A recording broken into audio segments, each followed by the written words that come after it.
एकनाथी भागवत अध्याय क्रमांक 8 श्लोक क्रमांक 3 आपण पाहतोय. ह्या अध्यायामध्ये सुरुवातीला आता अवधूत दत्तात्रय 24 गुरुचं वर्णन सांगतात यदुराजाला का नाही. तर 24 गुरुपैकी आज आपण काल आजगर पाहिला का नाही. आजगरचं चाललंय ना, आता आजगरचं आपण सुरुवात केलेली. आज पाहू आता काय सांगतात आजगराचं अजून. शयिताहानी भुरीनी निहारकारो अनुक्रमः यादी नोपनमेदे ग्रासो महाहवीरवी दिष्टभुक. श्लोक क्रमांक 3. जर अन्न मिळालेच नाही तर आपल्याला दैवानेच अन्न मिळेल अशा धैर्याने व श्रद्धेने पोटासाठी कोणत्याही उद्योग न करता पुष्कळ दिवसही अन्नाशिवाय पडून राहावे. हे मला मी ते आजगरकडनं शिकलो. कोण सांगतात? यदुराज सांगतो. कारण आजगर कसा करतो म्हणले, आजगर काय करतो, एका जागेवर बसून राहतो आणि तोंड काय करतो, तोंड असं तोंड फाकून बसतो. तो त्याच्यावर आला कोण एखादा भक्षक तर खाऊन घेतो, नाहीतर हवा पिऊन उपाशी राहतो. हवा पिऊन राहतो, हवावरती काय त्याचं पोषण होत असतं हवेवरती. तसंच म्हणले मी आजगर करण्यास शिकलो. प्रारब्धामध्ये जेवढं असेल तेवढे मिळेल बर का. प्रारब्धामध्ये जेवढं असेल तेवढं मिळेल. जास्त अट्टहास करत नाही. त्याचं काम काय, फक्त काय करतो, तोंड वाचून बसतो ना, तोंड असं फाकून. जर काय एखादं बक्षीस पडलं तर आहे. तसं भगवंत काय सांगतात, मी काय केलं, फक्त माझ्या वाक्याला जेवढं कर्म आलंय, जसं कर्म आलंय काय तेवढं फक्त काम करायचं आणि जे प्रारब्ध असेल त्याच्यावर सोडून द्यायचं. त्याचा जास्त अट्टहास करायचा नाही. मला हे मिळावंच किंवा मिळालंच पाहिजे असा अट्टहास धरायचा नाही. म्हणून आजगराशी बहु काळे यद्रच्छा आहारू न मिळे तरी धारणेशी न टळे पडेला लोळे निजस्थानी. आजगराला पुष्कळ दिवस आहार जरी नाही मिळाला तरी तो आपल्या जागेवर पुष्कळ दिवस स्वस्थ पडून राहत असतो. तैशे योग्याशी अन्न बहु काळे न मिळे जाण तरी करून या लंबासन निद्रेविन निजस्तो. त्याचप्रमाणे योग्याला जरी दीर्घकाल जरी नाही अन्न मिळाले तरी त्यांनी स्वस्थ चित्ताने पडून राहावे. निद्रा न आली तरी शांत पडून असावे. आता पोट्यामध्ये काय नाही म्हणून झोप जरी नाही आली ना तरी त्यांनी शांत पडून काय करायचं, नामचिंतन करत राहायचं. जी मिळेल तेवढ्यावर समाधान मानायचं. शक्य का आता कुणाला? साधू महात्मे बघा अशा स्थितीमध्ये असते. ते बाकीच्या आपल्यासारखे जीवाला हे शक्य नाही का. आपल्यासारखा जीव काय करतोय, रोज रात्रंदिवस नुसतं पळतोय. पण पळलं तरी पण काय होतंय, जेवढं नशिबामध्ये आहे तेवढंच मिळतं का नाही. म्हणून हे आपण समजून घ्यायचं, हे ओळखून घ्यायचं. म्हणून फक्त आपल्या वाटेल जेवढं कर्म आले ना तेवढं कर्म आलेलं मात्र काय करायचं, आपलं बरोबर तेवढं कर्म पूर्ण करायचं. पण नशिबात जे असेल ना ते काय केलेल्या कर्माचं फळ चांगलं असेल किंवा नसेल, विषय मिळायचा असेल किंवा नसेल, हे आपल्या नशिबावरती प्रारब्धावरती आहे. ते प्रारब्धावरती सोडून द्यायचं. फक्त कर्म करायचं आपल्या हातामध्ये. त्याच्यापासून काय मिळायचं ते आपल्या हातामध्ये नाही. म्हणून स्वस्थ राहायचं. निद्रा नाही तयाशे परे निजे निजे अहर्निशे बाह्य न करे उपयाशे बक्ष द्याशी अदृष्टे. त्याला झोप नसते पण तो समाधी असतो, ती समाधीत असतो. ते आजराला काय नसती, झोप येत नाही पण कसं असतो, स्थिर पडून राहिलेला असतो असं बिनल्यासारखा. आहार मिळवण्यासाठी कोणताही उपाय तो करत नाही. आजगर कोणताही उपाय करत नाही आहार मिळवण्यासाठी. तो म्हणजे असं आता इथं मला बक्षीस मिळालं म्हणून मी काय करतो, असं इथून दुसऱ्या जागेवर जातो, असं कधी तो करत नाही. अदृष्टी असेल जे जे वेळे ते ते मिळेला तेने काळे या लागे त्याचे नानन मिळेले धारणा न जळे निज भोदे. मग जे दैवत असेल बघा, दैवत म्हणजे प्रारब्धामध्ये, जे प्रारब्धामध्ये असेल तेच योग्य वेळ, जवळ योग्य वेळ येणार आहे ना त्यावेळेस त्याला ती मिळणार आहे बरं का. ज्यावेळेस त्याच्या प्रारब्धामध्ये असेल ना त्यावेळेस ती वेळ आली की त्याला ती मिळणार आहे. जोपर्यंत त्याची अजून वेळ आलेली नाही आणि त्याच्या प्रारब्धात पण नाही तोपर्यंत त्याला मिळणार नाही. प्रारब्धच कधी येतं, वेळ आल्यावर मिळत असतं त्याला. म्हणून प्रारब्धामध्ये असणं किंवा नसणं ही प्रारब्धाच्या हातामध्ये. प्रारब्ध असेल ना आणि ज्यावेळेस वेळ ती मिळायची त्यावेळेस मिळणारच आहे. प्रारब्ध नसेल ना तर ते मिळणारच नाही. म्हणून त्यांनी काय केलं पाहिजे, स्वस्थ राहायचं. असा पूर्ण निश्चय असल्यामुळे त्याचे ज्ञान कधी मलिन होत नाही.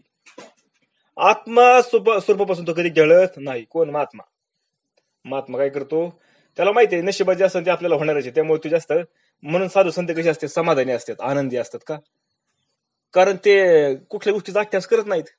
जे सहशक्य जसं होईल तसं त्या परमात्म्यावर विश्वास ठेवून राहते. बिनधास्तपणे फक्त जेवढं कर्म करता येईल ना तेवढं कर्म करायचं आणि बिंदास राहायचं. आत्मस्वरूपाच्या ठिकाणी कसं, आत्मस्वरूपाच्या ठिकाणी, आणि आत्मस्वरूपाच्या ठिकाणी राहतात म्हणून ती बिंदास राहतात. नाही तर नुसतं काय होत नाही म्हणून आता सोडून द्यायचं आणि बसायचं, काहीच करायचं नाही पण विचार करत बसायचं. मग होईल का? नाही होणार. आत्मस्वरूपाच्या ठिकाणी स्थिर राहिला पाहिजे तू. ओजास अहोबल्यौतम बिभद्रे हम कर्म कर्म खम शयानो वितनिदश्यम नेहेते इंद्रियावनापी. श्लोक क्रमांक 4.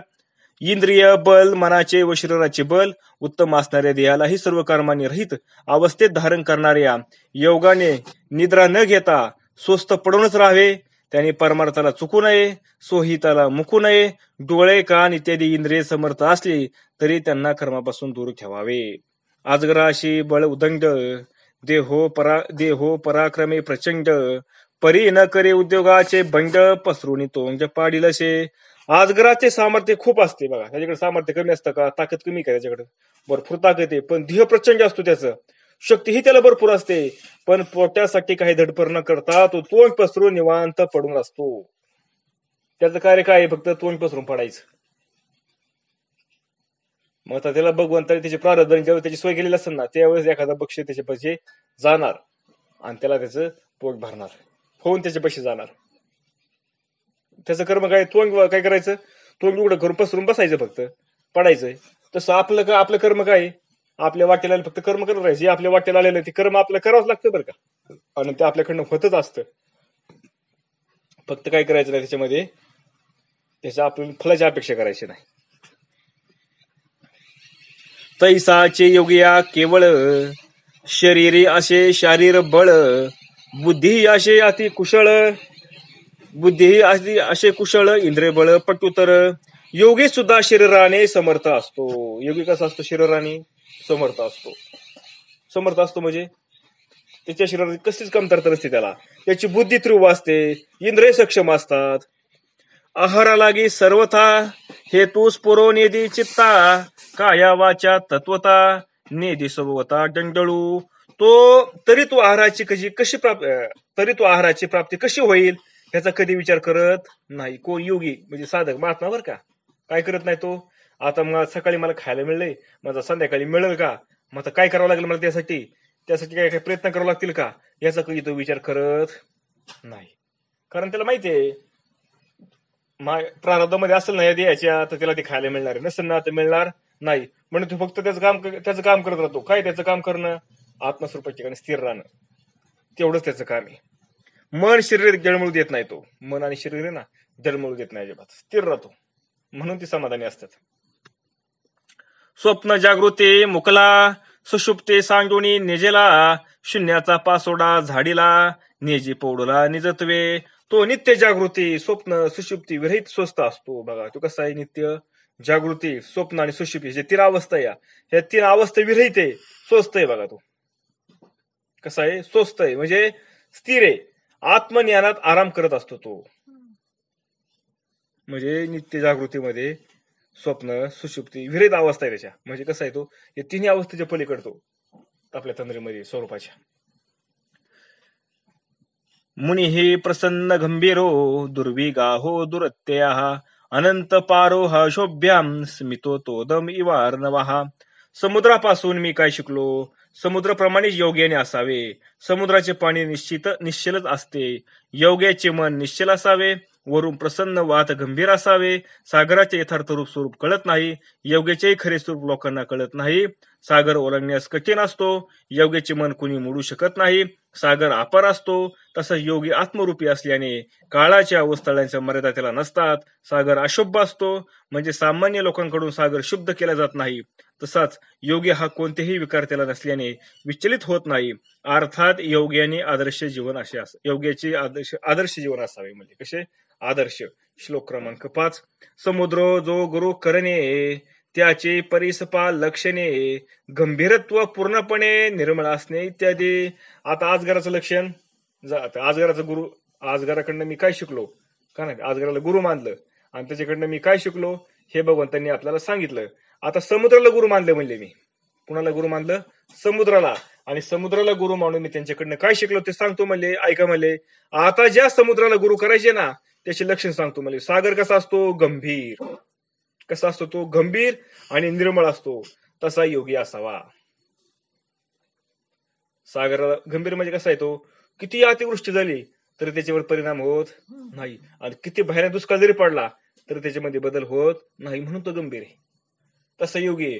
किती सुखाचे दिवस आले त्याच्यावरती तरी तो हुराळून जात नाही. आणि कितीही दुःखी झाला जीवनामध्ये, किती महासंकट त्याच्यावरती जरी आले ना तरी तो दुःखी होत नाही. स्थिर आहे. स्थितप्रज्ञ म्हणले तर का ना, स्थिर बुद्धी. त्याची बुद्धी कशी असते? स्थिर असते. म्हणून त्याला योगी म्हणायचं.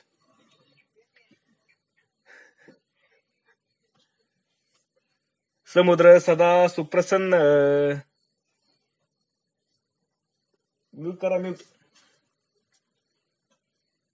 समुद्र सदा सुप्रसन्न, योगी सदा प्रसन्न वदन, केव्हाही दुसमुशिलेपण नव्हे जाण निज बोधे. सागर नेहमी प्रसन्न दिसतो. कसा दिसतो सागर नेहमी? प्रसन्न. असं आहे का कधी दुःखी होऊन बसलाय किंवा आता काय झालाय, आता लय घुराळून गेलाय, असं कधी आहे का? त्याच्या नादामध्ये कसं, त्याच्या नादामध्ये तो असतो. तसा योगी प्रसन्न दिसावा. आत्मज्ञानामुळे त्याला केव्हाही दुसपोचणे माहीत नसते. का? त्याला आत्मज्ञान झालेलं असतं ना. कारण आत्मज्ञानच म्हणजे काय आहे? मी आत्मस्वरूप आहे, मी देह नाही. आणि आपण देहभावावर असतो. सामान्य जीव कुठं असतो? देहभावावर असतो. म्हणून ते सुखी होतो, दुःखी होतो, हुराळून जातो, कुठं काय होतं का त्याचे परिणाम होतो. का? देहाच्या संबंधाने परिणाम होतो. पण जो योगी असतो त्याचा संबंध नाही अजिबात. त्यामुळे तो कसा आहे? आत्मस्वरूपाच्या ठिकाणी स्थिर आहे. म्हणून तो कधी दुष्पसत नाही. मिनल्या सरितांचे समळ जळ, समुद्र गहुळेना अति निर्मळ, तैशी नाना कर्म करीती सकळ, सदा विकाळ योगिया. कितीही नद्यांचे घोळ पाणी जरी आले तरी समुद्राचे पाणी स्वच्छ राहते. बघा ना, पानकळ्यामध्ये पावसाळ्यामध्ये किती महापूर येतात नद्याला का नाही? महापूर. आणि पाणी कसं असतं? सगळं ते गढूळ पाणी असतं, लालधरीत पाणी. कसं असतं? सगळं ते लालधरीत असतं, माती मिक्स असते ना. मग तरी सांगा बरं, समुद्रातलं पाण्याचा रंग बदलतो का? एवढं पाणी आलं म्हणलं, आता समुद्राचा रंग बदलावा ना, बदलतो का? तरी बदलत नाही. त्याप्रमाणे योगी सर्व व्यवहार, योग्याने सगळे व्यवहार जर केले तरी सगळ्या व्यवहारापासून तो कसा आहे? अलिप्त आहे. मी केले असं तो कधी म्हणत नाही. ते व्यवहार मी केले असं कधी म्हणत नाही तो. अर्जुना मदची स्तव झाले परी म्या नाही केले, आयशे जेने जाणले तो सुख लागा. कोणामुळे झालं? माझ्यामुळे झालं म्हणले, पण मी केलेलं नाही. हे ज्याला कळलं तो सुखला. तसं म्हणले ह्यो सगळं व्यवहार करतो. कोण करतं? उपाधीने व्यवहार करतो, देहाने व्यवहार करतो. पण देहाचा माझा काही संबंध नाही म्हणून काय नाही, त्याचा माझा काही संबंध नसल्यामुळे, देहाचा माझा संबंध नसल्यामुळे ते मी केलेलं नाही म्हणून तुम्ही म्हणते. येते लक्षात? जळे गंभीर सागर, योगी स्वानुभवे गंभीर, वेळानुलंगवी सागर, नुलंगी योगीश्वर गुरु आज्ञा. बघा, समुद्र जलाने गंभीर असतो. समुद्र कसा आहे? पाण्याने गंभीर आहे. योगी आत्मज्ञानाने गंभीर असतो. समुद्रामध्ये किती असतं? प्रचंड पाणी असतं का नाही? म्हणून त्याला गंभीर म्हणलंय. आणि योगी कसा असतो? आत्मज्ञानाने गंभीर असतो. प्रचंड आत्मज्ञान त्याच्याकडे असतं. त्यामुळे समुद्र मर्यादा कधी उल्लंघत नाही आणि योगी त्याच्या गुरुची आज्ञा कधी उल्लंघत नाही. समुद्र काय करत नाही? मर्यादा कधी ओळखत नाही. आपला किती महावृष्टी होऊ द्या, किती पाणी येऊ द्या, तरी तू त्याची जागा सोडत नाही. आता भरपूर पाणी आलं म्हणून असं नाही की त्याच्यात काय भरलं, पार जास्त पाणी आलं, किंवा महादुष्काळ पडल्या म्हणून आता पार समुद्राचं पाणी कमी झालं, असं कधी होतं का? त्याची मर्यादा ओळखत नाही तो. तसं योगी असतो, जो महात्मा असतो, तो कधी आपल्या गुरुच्या आज्ञा ओळंगत नाही. महात्मा म्हणजे आता कोण? साधक. समुद्री न रिगवे भलत्याशी, तो बुडवी जळ कल्लोळेशी, योग्या बुडवी संसाराशे, भावी त्यापाशी गेलिया. भलत्या चालत्या माणसाला समुद्रात पोहता येत नाही. येतं कुणाला पोहायला? या प्रचंड मोठमोठ्या लाट्यात या, आणि कोणते पोहणार सांगा बरं तुम्ही? समुद्र त्याला प्रचंड लाट्याने बुडून टाकू शकतो काय? तसा योगी त्याला शरण जाणाऱ्या संसार बंध नष्ट करतो. तसा योगी जो असतो ना, ज्या त्या परमात्म्याला, त्या भगवंत, त्या योगीला जो शरण जातो ना, त्या शरण जाणाऱ्याला ते योग काय करतो? त्याचं संसाराचं बंधन नष्ट करून टाकितो. त्याला राहून देत नाही. म्हणजे संसार त्याचा मारून टाकितो. समुद्र काय करतो? त्यात पावायला गेला की त्याला मारून टाकतो मोठमोठ्या लाट्यामध्ये. तसं त्या योग्याला कोण शरण गेलं की त्याचा संसाराचं बंधन नष्ट करून टाकतो. त्यामुळे त्याचं द्वैत जातं. त्याचं जन्म मरणाचं बंधन काय होतं? संसाराचं बंधन म्हणजे जन्म मरणाचं बंधन नाहीसं होतं त्याचं. रिगती मागे जाणे जळे, तो समुद्र करी आंघोळी, ये राशी लाट्यांच्या कल्लोळी, कासा कुळी करी तसे. समुद्रात शिरण्याचा व बाहेर पडण्याचा मार्ग ज्याला ठाऊक असेल तोच समुद्रात स्नान करू शकतो. ज्याला कळत आहे ना काय करायचं समुद्रामध्ये, ज्याला माहिती नाही समुद्रामध्ये कसं पावायचं, काय करायचं, तोच फक्त ते मार्ग काढू शकतो.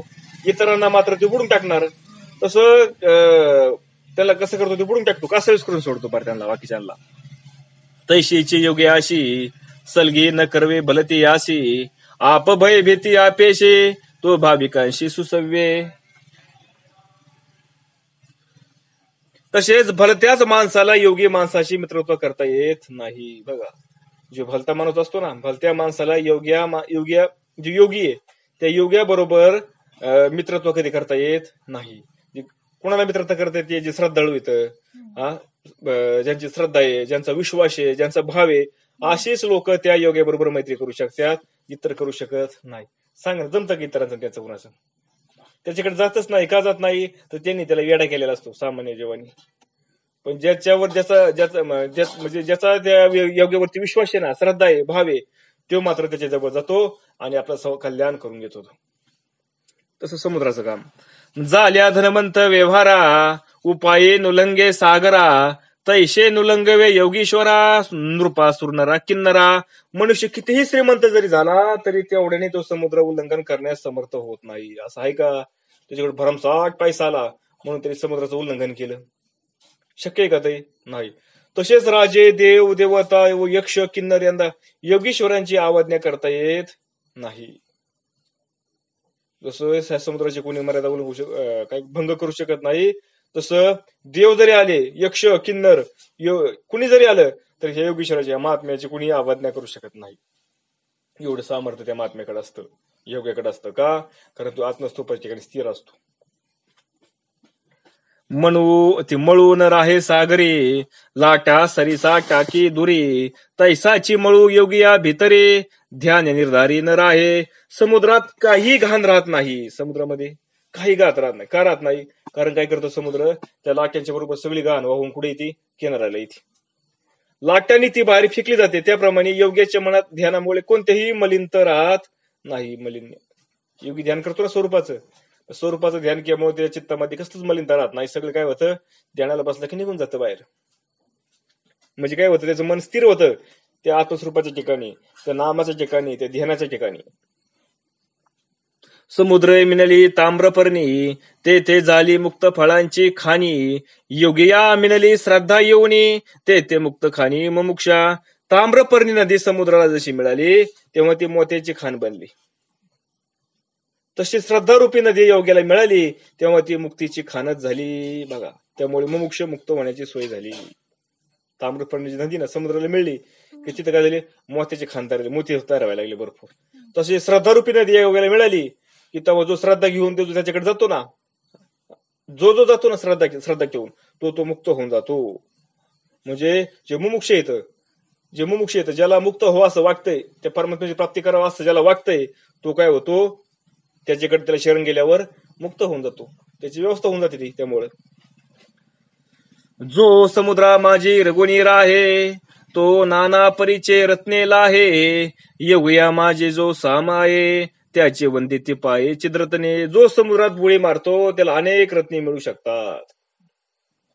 एखाद्याने समुद्रात बुडी मारली, ज्याला जमतंय त्यांनी काय करू शकतो? तो अनेक रत्ने काढू शकतो समुद्रामधून. आता हे जे रत्न निघतात हे कुठून निघतात? समुद्रामधून येत असतात रत्न. हे सगळे समुद्र म्हणून त्याला रत्नांबर म्हणलंय ना, कारण हे तो रत्न देणार आहे. त्याच्या खाणीमध्ये पोटामध्ये काही रत्न येतं, अनेक प्रकारचे रत्न येतं.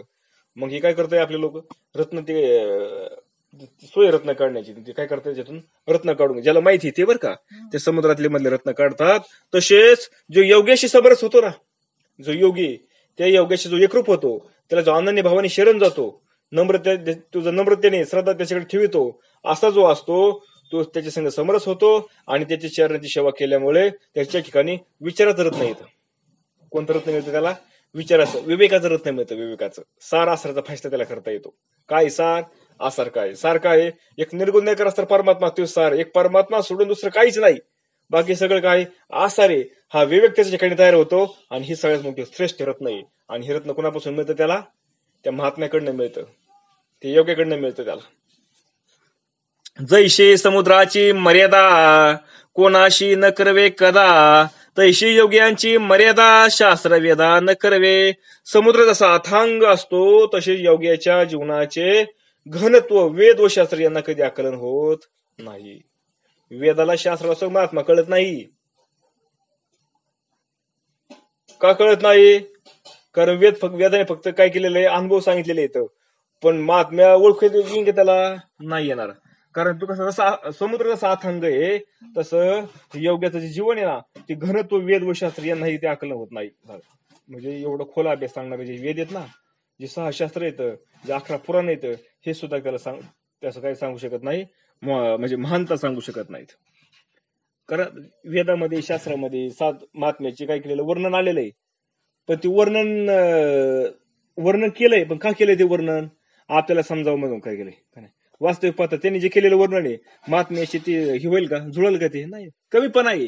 महात्म्याचं त्यांनी जे म्हणजे शास्त्राने जे वर्णन केलंय ना ते वर्णन महात्म्याची परिपूर्णता करू शकत म्हणजे सांगू शकत नाही.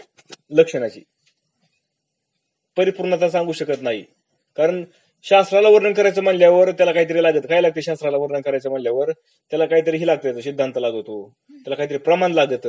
पण प्रमाण महात्म्याचं प्रमाण देण्यासाठी म्हणजे महात्म्याच्या बरोबरीचं प्रमाण देण्यासाठी दुसरं कोणतरी बरोबरीचं पाहिजे ना, दुसरं कोण नाही बरोबरीचं. त्यामुळे काय करू शकत नाही शास्त्र वेद त्याचं काही देऊ शकत नाही, त्याची योग्यता म्हणजे योग्यतेचं आकलन करू शकत नाहीत, सांगू शकत नाही. ते येतं का लक्षात. प्रवाहे विन जळ समुद्रे जेवी निश्चळ मृत्यू भय विन अचंचळ असे केवळ योगिया. समुद्र नदीप्रमाणे वाहणारा नसतो. बघा समुद्र नदी जशी वाहते ना तर समुद्र वाहतो का, नाही, निश्चल असतो तो. तसा योगी भैरत्व निश्चिंत असतो. नदी तरी आटू शकते, पाणी कमी होऊ शकतं का नाही, किंवा वाढूही शकतं. तसं समुद्राचं होतं का, नाही होत. तसा योगी कसा आहे, स्थिर आहे, समुद्रासारखा निश्चल आहे, निश्चिंत आहे, त्याला कसलीच चिंता नाही त्या योग्याला, त्या महात्म्याला. म्हणून तर त्याला म्हणले स्थिर बुद्धीचा महात्मा, स्थितप्रज्ञ ज्ञानेश्वरीमध्ये. समुद्री प्रवाहो नव्हे काही सदा पूर्ण ठाईच्या ठाई तैशे योगिया जन्म मरण नाही परिपूर्ण पाही सर्वदा. समुद्र नद्यासारखा एका जागी होऊन दुसऱ्या जागी वाहत जात नाही, तसाच योगी हे जागच्या जागी परिपूर्ण असतो. त्याला कुठे जायची याची आवश्यकता लागत नाही. कुठे जरी गेला तो तर तेवढाच कसा आहे, तो स्थिर आहे. कारण जो साधू असतो, जो महात्मा असतो, तो आत्मस्वरूपाने कसा आहे, सगळ्या ठिकाणी व्यापक आहे. त्यामुळे त्याला कुठे जाणे आणि येणं आहे का. आपल्याला दिसतोय तो दियाने जातोय, उपाधीने जातो, असं करतो तसं करतोय, आपण उपाधी पाहतो त्याची, पण महात्म्याला उपाधी का नाही. कसा आहे, तो व्यापक आहे, विश्वंभर आहे. तो कसा आहे, जसा विश्वंभर परमात्मा आहे ना तसा तो महात्मा पण विश्वंभर आहे. त्यामुळे त्याला कुठे जाणं आणि येणं नाही, म्हणून तो कसा आहे, स्थिर आहे, समुद्रासारखाच. समुद्र लक्षणे साधिता अधिक दशा आली हाता ते योगियांची योग्यता परिसतत्वता सांगेन. समुद्र व योगी यांची मी तुलना केली. काय केली म्हणजे योग्याची आणि समुद्राची तुलना करून तुला सांगितली. तेव्हा योगी मला जास्त योग्यतेचा दिसला. तो कसा ऐक म्हणले. काय म्हणतात अवधूत यदुराजाला. अवधूत सांगते की त्या समुद्राची आणि योग्याची मी तुलना केली. तुला दोघांचं काय सांगितलं, समान भाऊ सांगितला म्हणले. पण तरी पण अजून बारीक विचार केला ना, समुद्रापेक्षा महात्मा आहे ना, जो योगी आहे ना, त्याचं काय दिसतंय म्हणले, त्याची योग्यता समुद्रापेक्षा जास्त आहे म्हणले, असं मला जाणवलं म्हणले. का, कारण त्याची उपमा देऊ शकत नाही हो. कशा बरोबर त्याची बरोबरी करणार आहे, देऊ शकत नाही. म्हणून समुद्रा माझी जळ लाटा खाली अति चंचळ योगे अंतरी अति निश्चळ नाही तळमळ कल्पना. समुद्राच्या पाण्यालाही लाटा असतात आणि त्याच्या खाली पाणी चंचलत्व असते. बघा त्याचे पाणी कसं असतं, चंचल असतं. त्याच्या पाण्यामध्ये लाटा असतात ना समुद्राच्या, आणि त्याचं पाणी कसं आहे, सतत हलणार आहे ना. एक लाट गेली की दुसरी लाट येते, आणि एकदम मोठी लाट येते, पहिल्या लाटेला गळून टाकी, काय करते, दुसरी लाट येते की परत काय करते, हिच्यापेक्षा मोठी होती. अशा काय सारखं ते पाणी हलते. म्हणजे पाणी कसं आहे, ते चंचल हलणार पाणी सतत. पण जो योगी असतो, योगी अंतर्मन ही अगदी शांत असते. त्याचं मन कसं आहे, शांत आहे, अजिबात इकडे तिकडे पळत नाही. योग्याचं मन, महात्म्याचं मन स्थिर आहे. कारण त्याचं मनच उन्मन होऊन गेलेलं असतो. त्याला मन राहतच नाही. त्याचं मन कसं झालेलं, त्याचं उन्मन झालेलं आहे. त्यामुळे मन कसं आहे, ते स्थिर आहे. तळमळीचा स्पर्श त्याच्या मनाला होत नाही. कधी त्याला कसली तळमळ लागत नाही, त्याला कधी टेन्शन नाही, काहीच नाही. त्याला स्थिर आहे एकदम त्याचं मन. कधी व्हायचं असं स्थिर मन म्हणजे. मग हा फरक आहे म्हणजे कुणामध्ये, समुद्र आणि मध्ये योग्यामध्ये. कारण योग्याचं जसं मन आहे ना, तसं समुद्रामध्ये कुठलाच गुण नाही असं सांगायला की समुद्र तसा आहे म्हणून योग्य काय म्हणले, समुद्रापेक्षा योग्याची मानता जास्त आहे म्हणले. समुद्र शोभे वेळा वेळे योगिया शोभेना कवळे काळे सर्वथा योगे नुचंबळे योग बळे सावधू. समुद्राला भरती ओटी वादळल्यामुळे शुद्धता येते. भरती आली की इथे नाही त्याला, भरती आली की थोडंसं पाणी वाढतं, ओळखी आली की पाणी थोडं कमी होतं का नाही, वादळ आले की त्याच्यावरती काय होतात, चक्र चक्रीवादळ तयार होतात समुद्रामध्ये, असं गोल गोल फिरतं पाणी सुद्धा फिरतं सगळं. तसं योग्य मात्र कशाने केव्हाही शोभ पावत नाही. तुमचं काही होऊ द्या, कसले त्याच्या जीवनामध्ये त्या योग्याचे जे उपाधी आहे ना, ते ध्येय ना, त्या जीवनामध्ये कसले संकट येऊ नये, कसले वादळ येऊ द्या, पण त्याच्या मनामध्ये काही विक्षेप होत नाही अजिबात. स्थिर मन राहतं त्याचं. कसं राहतं मन? स्थिर राहतं. आणि ते योग्य बळाने नित्य सावध असतो. ते कसं असतं? योग्य बळाने नित्य सावध असतो. त्या ठिकाणी योगाचं बळ आहे. कशाचं? परमार्थाचं बळ त्याच्या ठिकाणी. त्यामुळे तो सावधान आहे, सावधान. समुद्र भरती पर्व संबदे, योगिया परिपूर्ण सदानंदे, समुद्रे चढू वाहुटे चांदे, योगिया निजबोधे सदा सम. समुद्राला पौर्णिमा आणि अमावस्या या पर्व काळाची पूर्ण भरती येते. समुद्र काय होतं? पौर्णिमा आली की समुद्र काय होतो? त्याला भरती येते, पाणी उसळायला लागतं जास्त. अमावस्या आली की काय होतं? पाणी त्याचं कमी कमी होतं. पण योगी आत्मानंदाने नेहमीच परिपूर्ण भरलेला असतो. योगी कधी कमी होत नाही आणि जास्त होत नाही, स्थिर आहे. त्याचा आनंद, योग्याचा आनंद म्हणजे पूर्ण, म्हणजे वाढत नाही, कमी होत नाही, म्हणजे काय होत नाही, आनंद त्याचा योग्याचा कधी वाढत नाही आणि कमी होत नाही, स्थिर आहे. कसं आहे तो पण आनंद, म्हणजे असा आनंदच एवढा आनंद आहे त्याच्या ठिकाणी की कधी कमी नाही, कधी जास्त नाही, थोडा पण कधी कमी होणार नाही, थोडा पण वाढणार नाही, असा असणारा. समुद्राला सूर्य चंद्राच्या उदयास्ताप्रमाणे म्हणजे बाह्य कारणाने भरती आणि उठी असते का नाही. कुणामुळे? सूर्यामुळे काय होत असतं? समुद्राला भरती आणि उठी येत असते. पण योगी मात्र स्वयमेव कसा आहे? निजबोधामुळे सर्वत्र समय. योगी कसा आहे? त्याच्या ठिकाणी निजबोध आहे, निजबोध. त्याला आत्मस्वरूपाचा बोध मिळालेला आहे. त्याला जे बीज आहे ना, कल्पनाचं जे बीज आहे, त्या बीजाच्या ठिकाणी तो स्थिर झालेला आहे. त्याला त्याच्या बुद्धीचा निश्चय झालेला आहे. त्यामुळे त्याच्या ठिकाणी काय होत नाही, वावटळी उधळत नाहीत, स्थिर राहत असतो तो. समुद्र सर्वा प्रतिशार तैसा नव्हे योगीश्वर, तो सर्वा जीवाशी मधुर बोधू साचार पैत्याचा.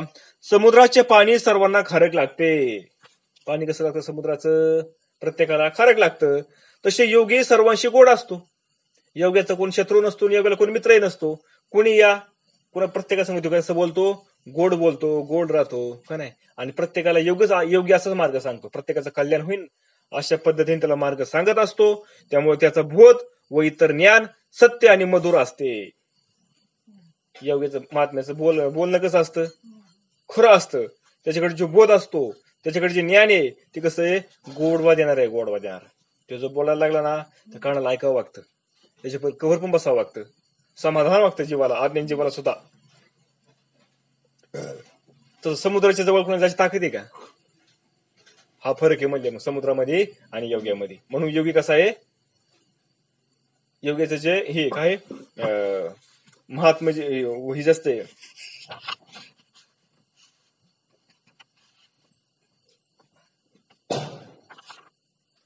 चला. सागरी वरुषल्या घन वृथा जाये ते जीवन, तैसा योगिया नव्हे जाण सेवेल्या व्यर्थपण येऊन दी.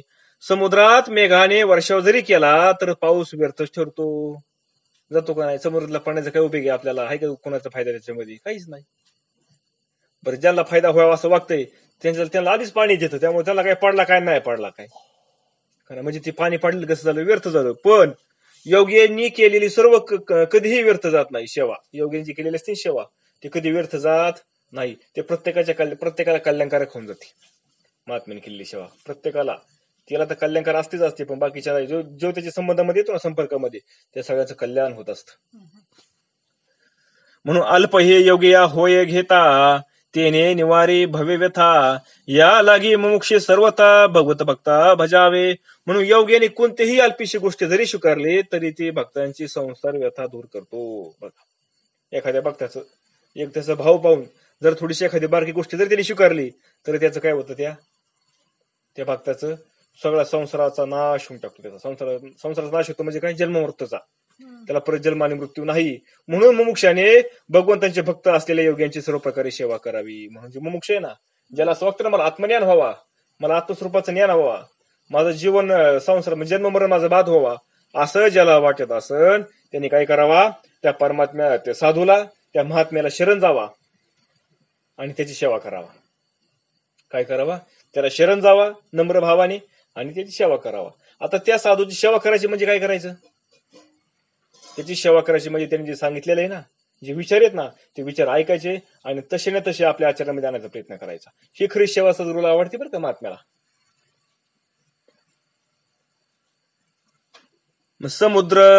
समृद्ध कामो हिनो वा नारायण परमुनी नोत्सर्पे तेन शिष्येते सारी दुभी सरीद भरीव सागरा. हा श्लोक क्रमांक 6. पावसाळ्यात पूर आलेल्या नद्या समुद्रात पाणी ओततात असल्या तरी सागर जसा हर्षित होत नाही. उन्हाळ्यात नद्यांचे पाणी कमी जरी झाले तरी ते सुकून जात नाही.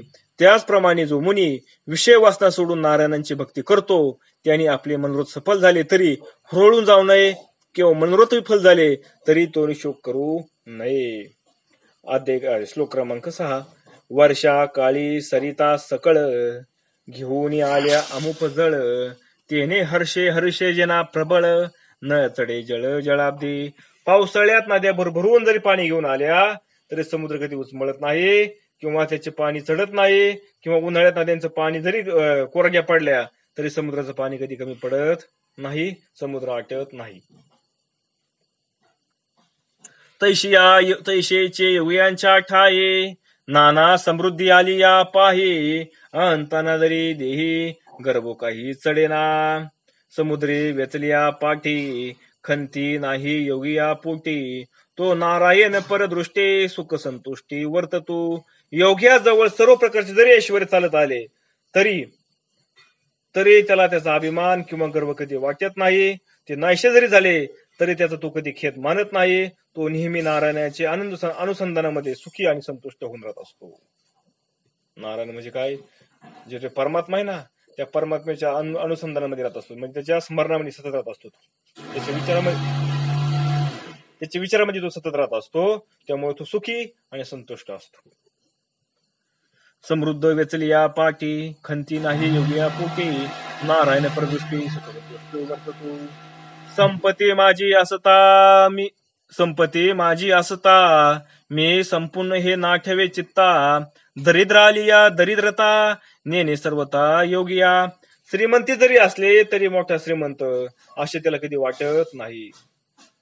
ते योगीला श्रीमंती जरी आले, पैसा भरपूर आला, सगळं सुख समृद्धी म्हणजे ऐश्वर्य भरपूर आलं, सगळं आता विषय वगैरे सगळं भरपूर मिळायला लागले, तर तो कधी म्हणत नाही की मी श्रीमंत आहे, असं त्याला कधी जाणत नाही.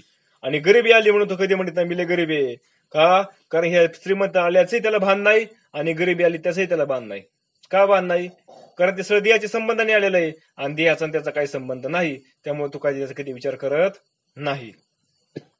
दरिद्री आणि संपन्नता दोन्ही समान त्याची या चित्ता नाही प्रपंचाची आसक्तता नारायण परतत्वता निजबोधे. गरिबी व श्रीमंती ह्या दोन्ही अवस्था त्याच्या दृष्टीने सारख्याच असतात, त्याला काही फरक पडत नाही. त्याच्या प्रपंचाची आसक्ती त्याला कधी नसते. आत्मज्ञानाने तो नारायण स्वरूप पूर्णपणे झालेला असतो, त्यामुळे त्याच्या ठिकाणी काय होत नाही, चित्तामध्ये कधी बदल होत नाही. या प्रपंचाचा कठीण लागू नाशाशी मूळ श्री संगू येचे विषय गुरु पतंगो केले चांगू परेशी. याच म्हणजे प्रपंचाचा संबंध अत्यंत कष्टदायक असतो. श्रीसंग नाशप्रद आहे. याविषयी मी तुला काय करतो, म्हणजे एका फुलपाखराला मी पतंगाला गुरु मानले, म्हणजे पाखराला फुलपाखराला काय केलं गुरु मानलं. म्हणजे का मानले? प्रपंच संबंध कसा आहे, म्हणजे कष्टदायक आहे का नाही कष्टदायक. प्रपंच आता हा प्रपंच कोणता, हा प्रपंच म्हणजे आता हे प्रपंच करणं आपलं व्यवहार का नाही, आणि हा प्रपंचामध्ये काय फार कष्ट येतं. त्याच्यामध्ये प्रपंचामध्ये काय श्रीसंग आहे, आणि हा श्रीसंग काय करतो, नाश असतो, नाशप्रद, तो नाश करणारा असतो. याविषयी मी तुला सांगतो, म्हणजे फुलपाखराचं सांगतो, म्हणजे ऐक. दृष्टवा श्रियम देव मायाम तद्भावोरिजात इंद्रियः प्रलोभितां पततधन्यं तस्मात् संगो पतंगवतः. श्लोक क्रमांक 7. देवाची मूर्तिमंत मायाच अशी जी स्त्री, तिला पाहून विषयी पुरुष त्याच्या ज्ञानेंद्रियावर आव्हान असल्याने तिच्या हावभावाने मोहित होतो व अग्नीच्या रूपावर भाळलेल्या पाखराप्रमाणे भयंकर अज्ञानरूपी अंधकारात पडतो. बघा, जीवाची फसगत कुठं कुठं होती, म्हणून जीवाने कुठं कुठं सावध राहिलं पाहिजे. ज्याला साधना करायची ना, ज्याला परमात्म्याची प्राप्ती करून घ्यायची ना, त्याने हे सगळं आचरण केलं पाहिजे. बघा, सावध राहिलं पाहिजे ह्या गोष्टी ठिकाणी. बघा श्लोक क्रमांक 7. दैवी गुणमयी जोय माया तेचे सगुण स्वरूप त्या स्त्रिया ते प्रलोभोपजला प्राणिया भोग भोगवाया श्री सुखे गुण साम्य रूप जी असणारी माया बघा. गुण साम्य रूप म्हणजे सत्वगुण रजगुण तमगुण या तिन्ही गुणामध्ये साम्य असणार त्या ठिकाणी म्हणजे तिच्यापासून तर नाही गुण सगळे अशी असणारी जी माया आहे म्हणजेच ती कोण आहे माया म्हणजे कोण आहे श्री श्री स्त्रीचं एक आहे प्रतिकृती माया म्हणजे ती माया म्हणजे मायेची प्रतिकृती आहे स्त्री म्हणजे आणि अशी असणारी जी माया आहे ती स्त्री आहे म्हणून पुरुषाच्या मनात जी स्त्री सुखाच्या भोगाची वासना उत्पन्न होते. कारण मायाचं काम काय आहे स्वतःकडे खिचून घ्यायचं आहे का नाही. प्रत्येक जीवाला स्वतःकडे खिचून घ्यायचं काम कोण करते माया करते आणि मग मायाची प्रतिकृती म्हणजे स्त्री आहे. मग स्त्रीकडे काय होतंय पुरुष काय होतो खेचला जातो. म्हणून हवभाव विलास गुणी व्यंकट कटाक्षांच्या बाणी पुरुष धैर्य कवचे भेदोनी हृदय भवनी संचरती. स्त्रिया काय करतात आपला हावभाव कटाक्ष इत्यादी बाणांनी पुरुषाच्या धैर्यरूपी कवचाचा भेद करतात. पुरुषाचे म्हणजे धैर्य ना ते धैर्य तोडून टाकीतात ते धैर्यरूपी जे कवच ते आणि त्याच्या हृदयामध्ये प्रवेश करतात आणि त्यांच्या ठिकाणी हृदयामध्ये प्रवेश त्यांनी एकदा केला की मग ते पुरुष काय करतात त्या स्त्रियांकडे आकर्षित होत असतात. दारुण कटाक्षांच्या घाई पुरुष धैर्य पाडिले ठाई योषिता बंदी पाडिले पाही भोग कारग्रही घातले. बघा मग आपल्या तीक्ष्ण कटाक्षांचा प्रहार करून पुरुषाचे मन चंचल करतात आणि त्याला स्त्रीरूपी बंधनात बांधून भोगरूपी तुरुंगात घालतात. ही कोण करतं स्त्रिया करतात. तीक्ष्ण कटाक्षांनी म्हणजे काय त्या डोळ्यांच्या नजरेने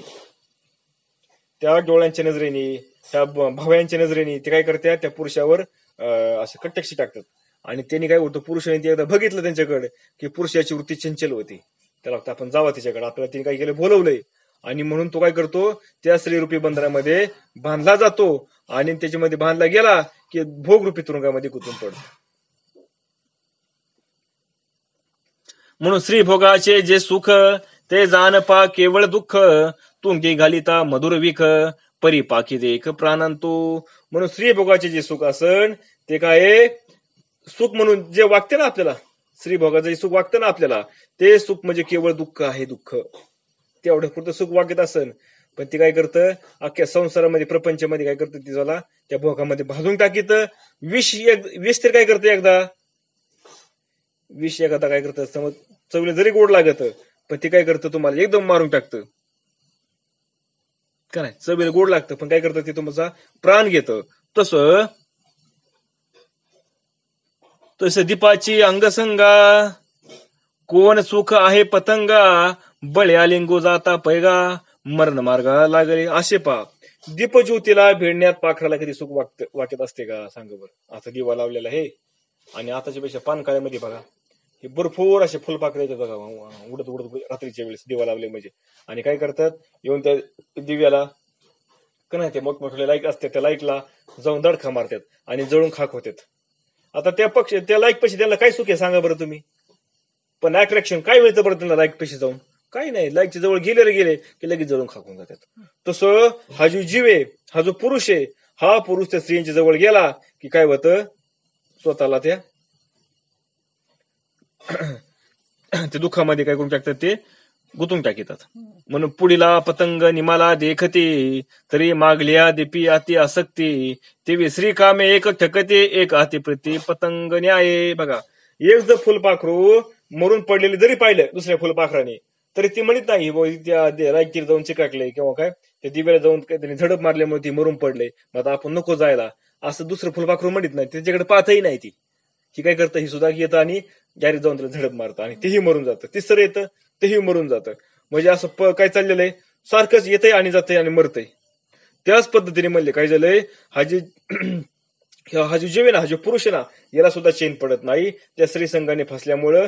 मनुष्य पहिला गेला दुसरा गेला तिसरा गेला का नाही तेव्हा काय करतो जो परत मागून येणार असतो ना तो त्याच्यावर आसक्तीच ठेवतो आणि तो पण तसाच करतोय. सांग ना आतापर्यंत काय झालंय आपल्या मागची पिढी जर पाहिली तर आतापर्यंत सगळं तेच करत आले ना. मग मिळालं सुख कुणाला सांग प्रपंच करून कुणालाही सुख मिळलं नाही प्रपंच करून. तरी पण जीव काय करतोय परत तेच गोष्ट करतोय. ते विवेकहीन मूर्खा लालुप्य उपजे श्री सुखा तत संसर्गे मरण लोका न चुकी रेखा सर्वथा. विवेकहीन सुर्ख म्हणजे मूर्ख माणूस काय करतो, त्याच्या मनामध्ये स्त्रीविषयी लालसा उत्पन्न होते.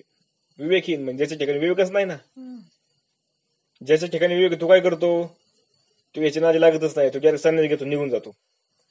पण आपल्यासारखी जे मूर्ख असते ते काय करतात, ते मात्र स्त्रियांच्या नादी लागतात. मग लग्न विवाह बंधनामध्ये गुतायचं आणि आयुष्यभर दुःख भोगायचं. का नाही? का आपल्या ठिकाणी विवेकच नाही. पण स्त्रियांच्या संसर्गाने होणारे जे नुकसान आहे किंवा जो प्राणघात आहे तो कधी चुकत नाही. त्याच्या नादी लागला की फसला.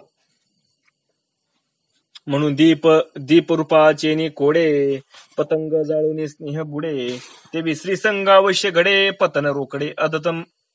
दिव्याच्या रूपाला भाळून जर पतंग जळतो, पतंग म्हणजे फुलपाखरू काय करतं, ते दिव्याच्या प्रकाशाला भाळतं ते, आणि जाऊन काय होतं, त्याला धडक मारतं, जळून जातं, त्याला किंवा तेलाच बुडून मरतं. तसं स्त्रीसंगाने पुरुषाचा आदपात होतो आणि स्नेहवश होऊन त्याचा नाश होतो.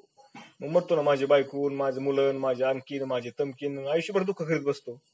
स्वतःला कधी काही कमी पडलं तर दुःखी होणार नाही, पण बायकोला कमी पडलं, मुलाला कमी पडलं की दुःखी पाडणार. त्यांच्यावर काही संकट आलं, आजारी पडले, काय झालं का हा दुःखी होणार.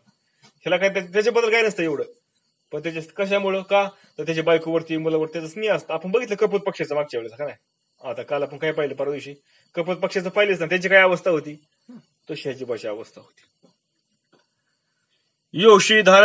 योषी उद्धरण्याभरणांबरा राद्री देवेषु माया अर्चितेषु मूढः प्रलोभितात्मा उपभोगदा पतंग वशंती नष्ट दृष्टी. श्लोक क्रमांक 8. मायेने रचलेल्या सुवर्ण अलंकार, वस्त्रे, स्त्री इत्यादीमध्ये आसक्त झालेला व आपापला हा भोग मिळाला पाहिजे या हव्यासाने ज्याचे चित्त शुद्ध झाले आहे व ज्याची सारासारखी विवेकबुद्धी नष्ट झाली आहे, असा पुरुष पतंगाप्रमाणे नाश पावतो.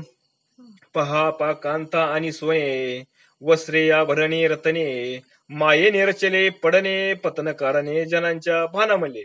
स्त्रिया, सोने, का नाही, कपडे लत्ते, दागिने, रत्ने, शृंगारांची मोठमोठी साधनं, शृंगार म्हणजे सजावटीची, लोकांच्या आधापातासाठी मायने रचलेली पाश आहेत असे समजावे. बघा आता स्त्रिया बर का, सोने, चांगली चांगली कपडे, का नाही. आता मला सांगा, आपण पाहतो शहरामध्ये काय, आता ग्रामीण भागामध्ये थोडं कमी प्रमाणे, पण शहरामध्ये सांगा बरं, स्त्रियांचे कपडे कसे येतात, मुलींचे मग ते कपडे काय करतात, त्या कपड्यामुळे काय होतं, पुरुष तिकडे आकर्षित होतो, का नाही. मग त्यांनी ते दागिने घालायचे, मेकअप करायचा, मग त्यांनी सजावट करायची सगळी, मग पुरुष काय होतो, आणखीन भावतो तिच्यावरती, आणि त्याच्याकडे काय होतं, तो आकर्षित केला जातो. त्यामुळे काय होतं, हे सगळे जे साधन आहेत ना, हे सगळे त्या पुरुषाला आधपाताला घेऊन जाण्याचे मायेचं काय आहे, हे मायेचे साधने सगळे पाश आहेत, पास मायेचे, मायाने तयार केलेले. कारण माया हे सगळ्यात, मायाने जे तयार केलेला स्त्री हा आहे ना, स्त्री हा सगळ्यात एक मोठा पाश आहे.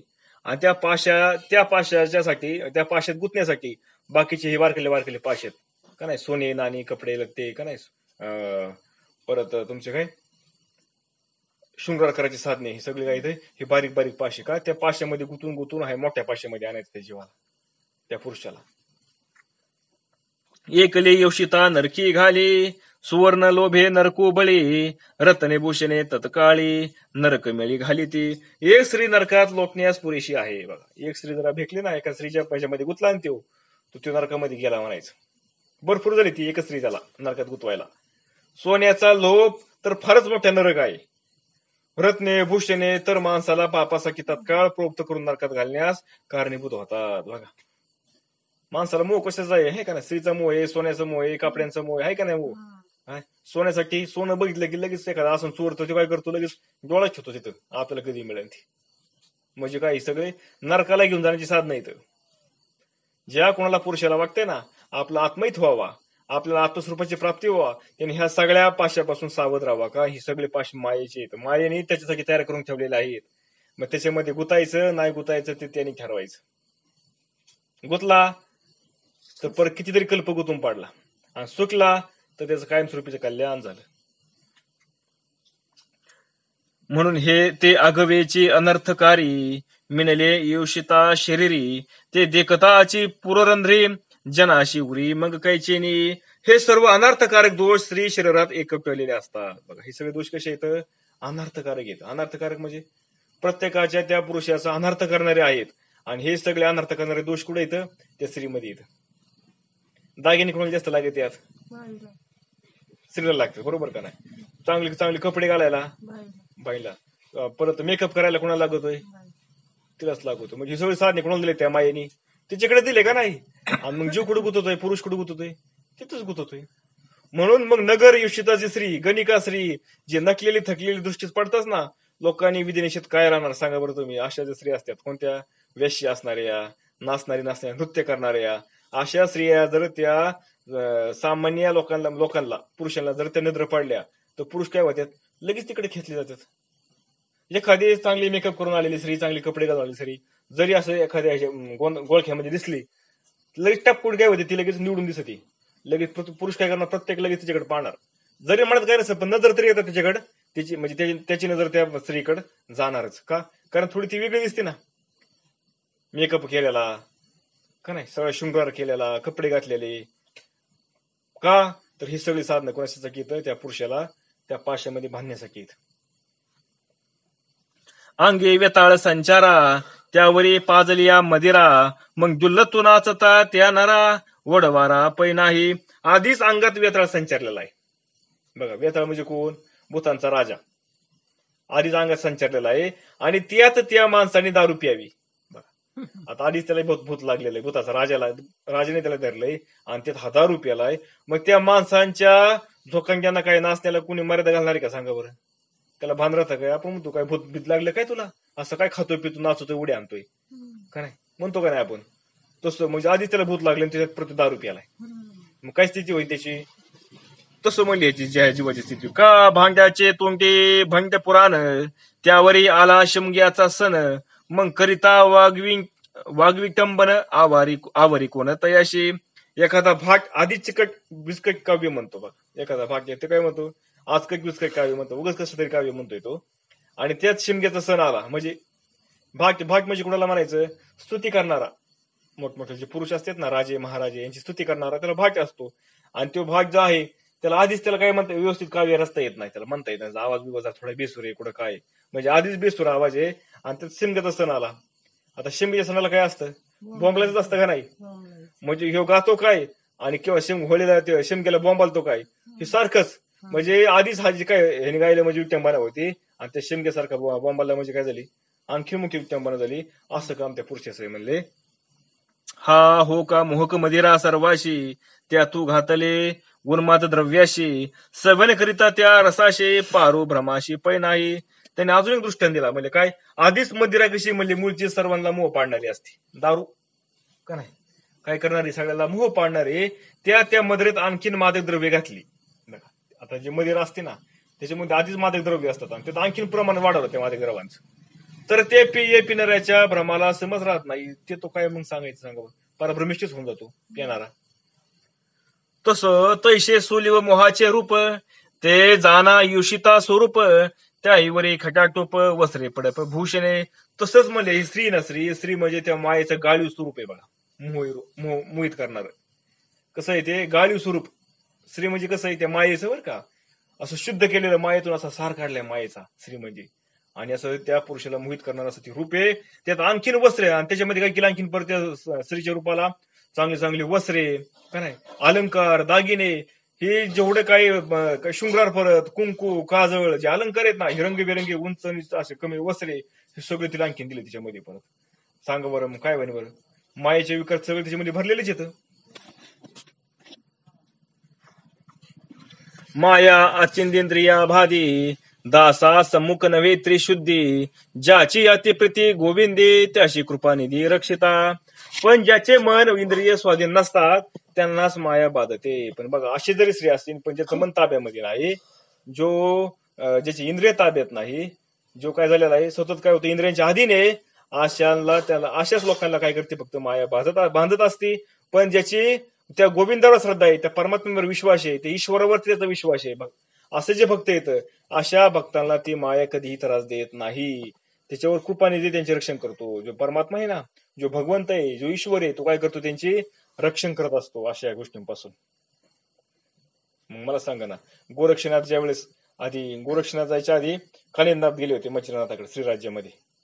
एवढं त्यांना भटकवण्याचा प्रयत्न केला का नाही. त्या काय तिचं नाव मायनावती नाही, पद्मिनी पद्मिनी बरीच नाव होती तिला, 2-3 नाव होती तिला.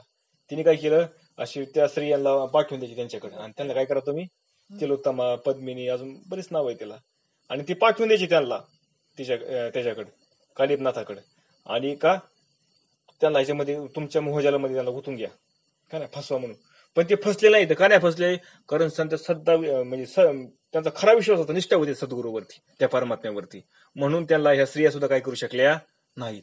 त्याच्यानंतर परत मच्छिंद्रनाथ गेले, त्यांच्यावर पण भरपूर, त्यांच्यावरती सुद्धा त्यांनी काय केलं, भरपूर असं काय केलं, नेत्रकटाक्ष टाकलं, त्यांना त्यात फसवण्याचा प्रयत्न केला त्या स्त्रियांनी, पण ते सुद्धा फसले नाहीत. का, कारण त्यांचाही त्या सद्गुरूवरती विश्वास होता, त्या भगवंतावरती विश्वास होता, श्रद्धा होती, म्हणून भगवंतांनी काय केलं नाही, त्यांच्या अंतःकरणामध्ये बदल होऊन दिला नाही, ते कामवासनेच्या आहारी जाऊन दिलं नाही त्यांना. तसं आपला सुद्धा, जर आपल्याला खरोखरच हे करायचं असेल ना, काय आपल्याला आत्मस्वरूपाची ओळख करून घ्यायची असेल, आपल्याला त्या परमात्म्याची जर प्राप्ती करून घ्यायची असेल ना, तर आपला त्या परमात्म्यावरती विश्वास पाहिजे. कारण आपण जे एकदा का ह्या मार्गाला लागलो, तर अनेक संकट आपल्या ठिकाणी येणार आहेत, अनेक अडचणी आपल्याला येणार येतात, अनेक आपल्या परीक्षा होणार येतात, आणि ह्या परीक्षेत आपल्याला सांभाळणारा, आपल्याला धैर्य देणारा, साथ देणारा तो ईश्वर आहे, तो सद्गुरू आहे, तो परमात्मा आहे. म्हणून त्यांच्यावरती आपल्याला नितांत श्रद्धा पाहिजे. नितांत कशी पाहिजे श्रद्धा आपली, नितांत, तरच आपण त्या ठिकाणी टिकू शकतो. म्हणून काय सांगितलंय, ज्याची अशी त्या परमात्म्यावरती, गुरुवरती श्रद्धा असते, तो त्यांचं रक्षण करत असतो, ते त्यांना त्याच्या ठिकाणी गुंतून देत नाही. कैशारती रक्षी भक्त, मुळी आत्मा आत्मी नाही तेथ, श्री रूपे भाषे भगवंत, भक्त रक्षित निज भोदे. मग आता भगवान सांगतात, भक्तांचे रक्षण कसं करतो पहा म्हणले. जो भगवंत आहे ना, भक्ताचं रक्षण कसं करतो, स्त्रियांपासून, मुळातच पुरुषामध्ये आत्मा आणि स्त्रीमध्ये आत्मी असं भेदच नाही म्हणले. असं का म्हणले, पुरुष म्हणून तो आत्मा आहे आणि स्त्री म्हणजे आत्मी आहे, मग असं भेद आहे का, नाही म्हणले. त्यामुळे भक्तांना स्त्री रूपातही भगवंत दिसतो आणि पुरुषामध्ये त्यांना भगवंतच दिसतो. असे आत्मज्ञान असणारे जे देव आहेत, आत्मज्ञानी असणारे जे देव आहेत ना, ते भक्तांचे रक्षण करतात. आत्मज्ञानाने असणारे जे भक्त आहेत ना, त्या भक्तांचं देव रक्षण करत असतो. म्हणजे याचा भेद गेलेला ना, भेद. कारण बघा काय, माझ्या भक्ता संसाराची चिंता, समर्थाची कांता काय कोरान न मागे म्हणले. जो माझा भक्त आहे ना म्हणले, त्याला संसाराची चिंता नसते म्हणले. राजाची राणी कधी काय भीक मागती का, तसं म्हणले जो माझा भक्त आहे. आता भक्त कोणाला म्हणलंय, भक्त कोण आहे माझा, ज्याचा पूर्णपणे भेद गेलेला आहे, त्याला भक्त म्हणलंय बरं का. अजून आपण भक्तीमध्ये बसत नाही, भक्ताच्या लाईनला आपण अजून नाही आलेलो, पण प्रयत्न चालू आहे आपला भक्त होण्याचा. म्हणून ज्याचा भेद गेलेला आहे, ज्याचं काय सगळा समभाव झालेला आहे, ज्याच्या ठिकाणी एक परमात्मा सोडून दुसरं काहीच नाही, असा ज्याचा भाव झालाय, तो भक्त भगवंताचा भक्त आहे. आणि अशा भक्ताला भगवंत कधी फसून देत नाही, भगवंत त्याचं रक्षण करत असतात. म्हणून असा जो भक्त असतो, त्याला स्त्रीमध्ये कधी स्त्री दिसत नाही आणि पुरुष कधी पुरुष दिसत नाही, त्याला सगळ्यात कोण दिसतो, भगवंतच दिसतो, त्याचा सद्गुरू दिसत असतो. मग कसं काय तो फसन बरं, तो फसणारच नाही. म्हणून वनिता देखोनी गोमटी, विवेकाची होय नष्ट दृष्टी, प्रलोभे उपभोगा देते मिठी, ते दुःख कोटी भोगती. म्हणून सुंदर स्त्री पाहून ज्याचा विवेक कधी नाहीसा होतो आणि आसक्तीने जो भोगत लुब्ध होतात, असे अनेक दुःख भोगतात. पण जर का एखाद्या स्त्रीला बघितलं आणि तो काय झाला, त्या स्त्रीला पाहून त्याचा विवेक नाहीसा झाला आणि आसक्तीमध्ये गुंतला, ते भोग काय करतात, त्याला खेचून घेतात आणि दुःख भोगायला लावतात. एकदा का तो परीक्षेत नापास झाला रे झाला, की परत कधी पास होईल सांगते, गुतला की गुतला, विश्वामित्रासारखा गुतला. मग आपल्यासारख्यांचं काय सामान्यच, विश्वामित्र गुतला का नाही. काय नाव होतं तिचं, उर्वशी, अप्सरा, स्वर्गातली अप्सरा आली होती, त्याची परीक्षा गेला आणि फसला आणि गुतला. तिच्यापासून त्याला पोरं जळती कितीतरी, परत मुलगी जळती, मुलगी शकुंतला नावाची. असा तो गुतला होता. मग सांग बरं, विश्वामित्रासारखा गुतला मानले, आपण किती सावध राहिले पाहिजे. आपलं फक्त अभिमानाचे, हे आम्ही ब्रह्मज्ञानी झालो, आम्ही आत्मज्ञानी झालो, आता आमच्यावर कशाचा परिणाम नाही. पण भगवंत असं नाही, भगवंत पण चांगलं चापून घेतो, चापसून. खरंच झाला आत्मज्ञानी झालाय का हा. आणि जेवढा म्हणेन ना मी आत्मज्ञानी झालो, मला ज्ञान झालं, मला कळायला लागलं काय झालं, आता मी महात्मा झालोय, तेवढा भगवंत त्याची कठीण परीक्षा घेतो. म्हणून कुठेतरी त्या ईश्वराच्या, त्या परमात्म्याच्या, त्या सद्गुरूच्या चरणाशी नम्र होऊन राहिलं पाहिजे.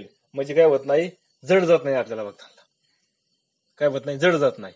का? कारण मागे पुढे उभा आहे सांभाळीत, मागे पुढे उभा राहत असतो ते परमात्मा, ते भगवंत सद्गुरू.